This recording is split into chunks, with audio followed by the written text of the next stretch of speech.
తెలియజేస్తున్నా.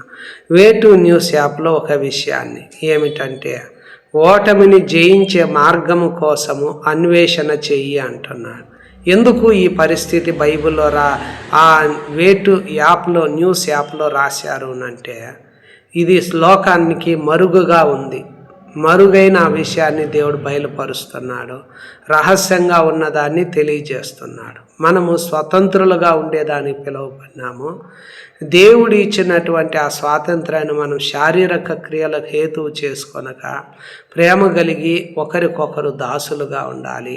నిన్ను వలె నీ పొరుగువారిని ప్రేమించాలి. కానీ ఈరోజు మనిషి దేవుడు ఇచ్చిన స్వాతంత్రాన్ని ఏం చేస్తున్నాడంటే, ఒకరినొకరు ఖర్చుకొని భక్షిస్తున్నారు. అనగా ఒకరి మీద ఒకరు విరోధాలు పెట్టుకుంటూ, ఒకరి యందు ఒకరు అసూయపడుతూ, వృధాగా అతిశయపడుతూ, ఒకరినొకరు ఖర్చుకొని భక్షిస్తున్నారు. కనుకనే ఒకరి వలన ఒకరు బొత్తిగా నశించిపోవుదురేమంటున్నారు.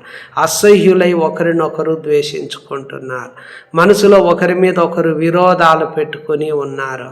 కనుకనే ఈరోజు ఒకరి వలన ఒకరు నశించిపోతారేమో అని ఈ కారణంగా మనిషి శరీరం ఆత్మకు, ఆత్మ శరీరానికి విరోధంగా పనిచేస్తున్నాయి. ఇవి ఒకదానికొకటి వ్యతిరేకంగా ఉన్నాయి. కనుకనే మనిషి ఏమి చేయాలనుకున్నా వాటిని చేయలేకపోతున్నాడు. ఎందువల్లంటే దేవుని యొక్క మాట మనిషి దేవునికి విరోధంగా జీవిస్తూ, దేవునికి లోబడకుండా దేవునికి ఇష్టం లేని కార్యాలన్నీ చేస్తున్నాడు. దేవుడిచ్చిన స్వాతంత్రాన్ని శారీరక క్రియలకు హేతువు చేసుకుంటున్నాడు.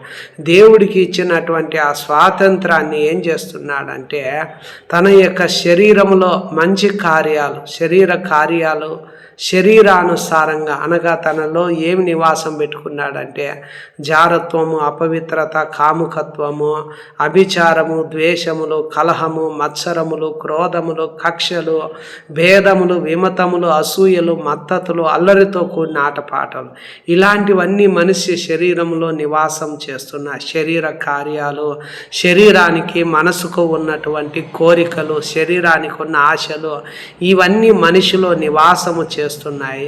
ఇవి ఏం చేస్తున్నాయి అంటే, దేవునికి ఆత్మకు విరోధంగా పనిచేస్తున్నాయి. ఆత్మ శరీరానికి, శరీరం ఆత్మకు విరోధంగా ఉన్నాయి. ఇవి ఒకదానికొకటి వ్యతిరేకంగా ఉన్నాయి. గనక మనిషి యొక్క జీవితంలో ఏమి చేయాలి అనుకుంటున్నాడో, ఏమి నిశ్చయించుకుంటున్నాడో వాటిని చేయలేకపోతున్నాడు. ఆ విషయంలో చేయకుండా ఓడిపోతూ ఉన్నాడు. ఆమేన్.